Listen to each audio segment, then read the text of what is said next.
समंदर किनारे का संघर्ष। ये कहानी है समुद्र के किनारे बसने वाले एक छोटे से कस्बे की, जहां समुद्र के किनारे रामू अपनी पत्नी राधा और 2 बेटियों के साथ अपने छोटे से घर में रहा करता था।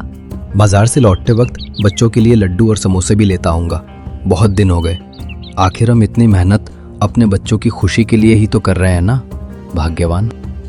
रामू रोज सुबह मछलियां पकड़ता और उन्हें शहर में ले जाकर बेचता।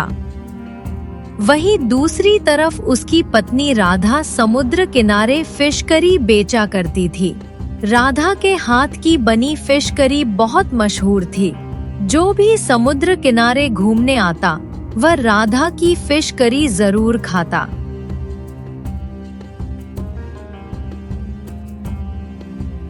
इस तरह खुशी खुशी जिंदगी बीत रही थी। तब उनकी बेटी खुशी कहती है, रोज रोज फिश करी बनाती हो, मुझे नहीं खाना फिश करी। राधा मुस्कुराते हुए कहती है, लरो रानी, करेला बनाओ तुम्हारे लिए। अरे क्यों परेशान करती हो मेरी प्यारी बेटी को। इस तरह सब खुश रहते हैं।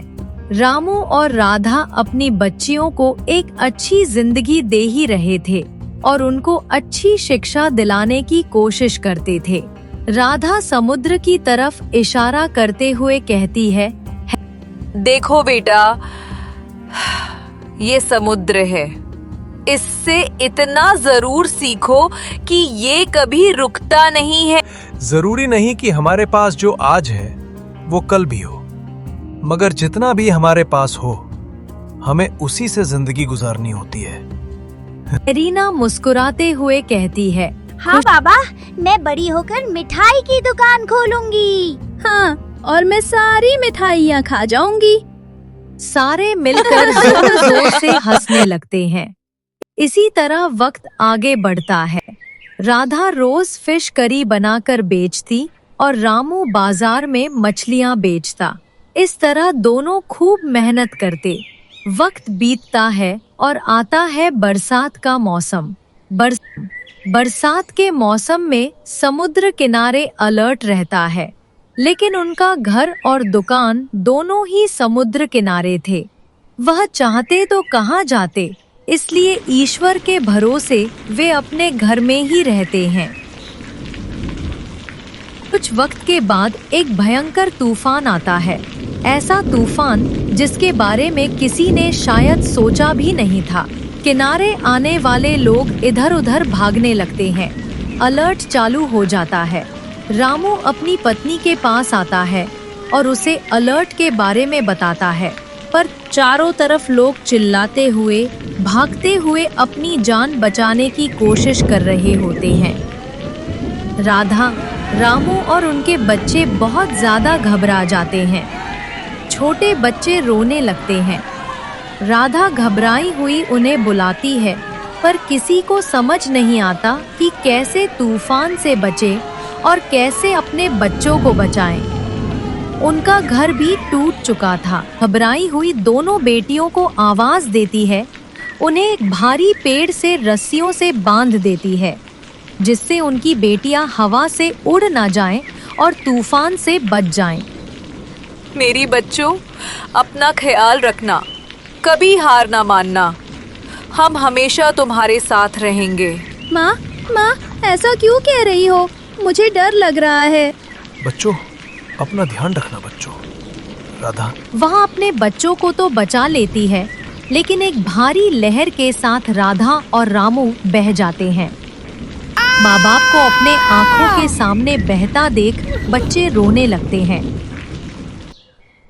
कुछ वक्त के बाद तूफान रुक जाता है। चारों तरफ तबाही, गिरे हुए पेड़ पौधे। खुशी और रीना रोने लगती हैं। उन्हें अपने माँ बाप की बहुत याद आती है। बड़ी बहन हिम्मत करती है और पास में गिरा हुआ नारियल उठाकर उसका पानी अपनी छोटी बहन को पिलाती है। छोटी बहन रोते हुए कहती है, दीदी, अब हम कहाँ जाएंगे? हमारा तो माँ बाप के अलावा कोई नहीं।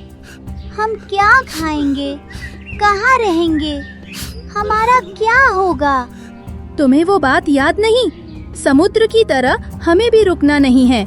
आज हमारे पास कुछ भी नहीं है, लेकिन जो कुछ भी है हमें उसी से शुरुआत करनी होगी। दोनों बहनें मिलकर एक छोटी सी झोंपड़ी बनाती हैं। फिर बड़ी बहन अपनी छोटी बहन के लिए मछली की करी बनाती है। छोटी बहन खाते हुए मुस्कुराकर कहती है, दीदी, तुम्हारे हाथों में तो माँ जैसा जादू है। तुम्हें भी उनके जैसे फिश करी का स्टॉल लगाना चाहिए। हाँ छोटी, लेकिन मेरे हाथों में माँ जैसा स्वाद कहाँ? अगली सुबह दोनों बहनें मिलकर उस जगह की सफाई करती हैं और टूटे हुए स्टॉल की मरम्मत करती हैं। बड़ी बहन मछलियां पकड़कर उनकी फिश करी का स्टॉल लगाती है, पर स्टॉल शुरू में बिल्कुल खाली रहता है। यह देखकर बड़ी बहन निराश होकर कहती है, देखो, हमारी स्टॉल पर कोई भी नहीं आया। माँ के हाथ की बनी फिश करी खाने के लिए तो लोग लाइन लगाते थे। ऐसा क्यों हो रहा है? तभी छोटी बहन हिम्मत देते हुए मुस्कुराकर कहती है, दीदी, तुम परेशान मत हो। देखना, तुम्हारी स्टॉल पर भी लोग लाइन लगाएंगे। समय बीतता है। वह मछलियां पकड़ती और उनकी फिश करी बनाकर समुद्र के किनारे बेच देती। उसकी स्टॉल पर बहुत भीड़ होती। दोनों बहनें अपनी सफलता के बाद भी अपने माँ बाप को बहुत याद करती। उनकी जिंदगी में खालीपन था। छोटी बहन रोते हुए कहती है, दीदी, अगर आज माँ पापा होते तो आपकी कामयाबी से कितने खुश होते। वो हमें अभी भी देख रहे हैं छोटी, हमारे साथ हमेशा हैं। हमें और भी कामयाब होना है। इसी तरह दोनों बहनें बहुत मेहनत करती हैं। एक दिन एक अमीर बाप की बेटी समुद्र के किनारे आती है, जिसकी गाड़ी खराब हो जाती है। वो अपने ड्राइवर के साथ आती है और स्टॉल के सामने खड़ी होकर कहती है, छी, मैं यहाँ का खाना बिल्कुल नहीं खाऊंगी। कितना छोटा सा स्टॉल है, कैसे यहाँ का खाना अच्छा हो सकता है? ड्राइवर सिर झुकाकर कहता है, मैडम, यहाँ आसपास और कुछ भी नहीं मिलेगा। हमारी गाड़ी खराब है। आप यहाँ से कुछ खाकर तो देखिए। मैं अपनी बीवी बच्चों के साथ यहाँ हमेशा आता हूँ। यहाँ की फिश करी बहुत मशहूर है। 2 प्लेट फिश करी लगाओ। तो उसे बहुत पसंद आती है। वो खुशी के पास जाकर कहती है, मुझे माफ करना, मुझे लगा था इस छोटे से स्टॉल के खाने में क्या ही स्वाद होगा, लेकिन तुम तो बहुत अच्छा खाना बनाती हो। क्या तुम बताओगी कि तुमने ये बनाना कैसे सीखा और स्टॉल कैसे शुरू किया? ये सारी बातें उस लड़की को बता देती है। वो लड़की भावुक हो जाती है और उसकी दोस्त बन जाती है। अब वो हर कुछ दिन में आती और वहाँ की फिश करी खाती। इसी तरह कुछ दिन और निकल जाते हैं। एक बार फिर एक भारी तूफान आता है। फिर बहनों को संभलने का मौका नहीं मिलता है और उनकी बनाई हुई छोटी सी झोपड़ी भी टूट जाती है। छोटी बहन रोते हुए कहती है, दीदी, क्या हम भी माँ बाप की तरह बारिश में बह जाएंगे? हमारा नसीब ही खराब है। हमने तो बहुत कोशिश की, लेकिन शायद हमारा भी अंजाम वही होगा। कुछ वक्त बाद तूफान चला जाता है। वो अमीर लड़की तूफान की खबर सुनकर समुद्र किनारे आती है और दोनों बहनों को रोते हुए देखकर कहती है, देखो, ये समुद्र है, ये प्रकृति है। हम इससे नहीं लड़ सकते, लेकिन हम अपना बचाव जरूर कर सकते हैं। समुद्र किनारे तुम अपना स्टॉल लगाओ, लेकिन रहने की जगह कहीं और बना लो। सुबह समुद्र किनारे आकर सामान बेचा करो और शाम तक वहाँ से हटकर किसी सुरक्षित जगह पर रहा करो। इस तरह तुम्हारा नुकसान भी नहीं होगा। दोनों बहनों को उसकी बातें पसंद आती हैं और किराए से मकान देखने के लिए वे उसके साथ चली जाती हैं। खुशी कुछ पैसों से किराए का मकान ले लेती है और एक ठेला खरीद लेती है। अब वो रोज सुबह ठेला लेकर समुद्र किनारे जाती, फिश करी बेचती और शाम को अपने घर वापस आ जाती। इस तरह तूफान का डर उनके मन से निकल जाता है। अब वे रोज खुशी खुशी सुबह मछलियां पकड़ती और फिश करी का स्टॉल लगाती। उसकी फिश करी अब बहुत मशहूर हो गई थी। धीरे धीरे उसने अपनी छोटी बहन का दाखिला एक अच्छे स्कूल में करवा दिया।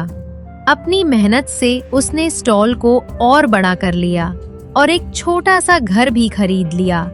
वो बहुत खुश होकर अपनी दोस्त से कहती, बहुत शुक्रिया मेरी दोस्त, तुम्हारी ही सलाह से हम आज सुरक्षित हैं। तुम्हारा बहुत बहुत धन्यवाद। ये सब तुम लोगों की मेहनत का फल है। सही सलाह और हिम्मत ने हमारी जिंदगी बदल दी। इस तरह दोनों बहनों की जिंदगी खुशियों से भर जाती है और वे आगे का जीवन सुकून और संतोष के साथ